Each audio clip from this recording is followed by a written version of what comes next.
രാഹുൽ ഈശ്വറിനെ ഇപ്പോൾ 2 ദിവസത്തെ കസ്റ്റഡിയിൽ വിട്ടിരിക്കുകയാണ്. ഇപ്പോൾ വൈദ്യസഹായം നൽകുകയാണ്. നിരാഹാരത്തിലായിരുന്നു ജയിലിൽ രാഹുൽ ഈശ്വർ. ഇപ്പോൾ ഡ്രിപ്പിട്ട് കിടത്തിയിരിക്കുകയാണ്.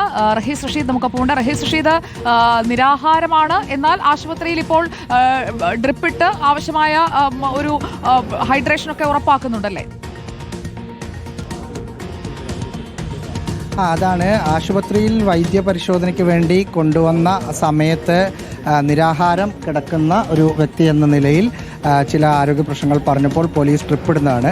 രാഹുൽ അവിടെ നിന്ന് ഞാൻ കഴിഞ്ഞ 2 ദിവസവും വെള്ളം പോലും കുടിച്ചിട്ടില്ല, വെള്ളം കുടിച്ചു എന്ന് നിങ്ങൾ കൊടുക്കരുത് എന്ന് അവിടെ നിന്ന് വിളിച്ച് പറയുകയാണ്. നമ്മൾ അവിടെ ആശുപത്രിക്ക് അകത്തായതുകൊണ്ട് രാഹുലിൻ്റെ അടുത്തേക്ക് പോകുന്നില്ല. അവിടെ നിന്ന് വിളിച്ച് പറയുന്നത് ഇതാണ്, ഞാൻ വെള്ളം കുടിക്കുന്നു എന്ന് കഴിഞ്ഞ ദിവസങ്ങളിലൊക്കെ പറഞ്ഞു. പക്ഷേ വെള്ളം കുടിച്ചില്ലെങ്കിലും വലിയ ക്ഷീണമൊന്നുമില്ല, എനർജറ്റിക് ആണ്. ആശുപത്രിയിൽ വൈദ്യപരിശോധനയ്ക്ക് ഭയങ്കര എനർജറ്റിക്കാണ്, ഒട്ടും ക്ഷീണമില്ല. അത് സംസാരത്തിലുമില്ല, ഫേസിലുമില്ല.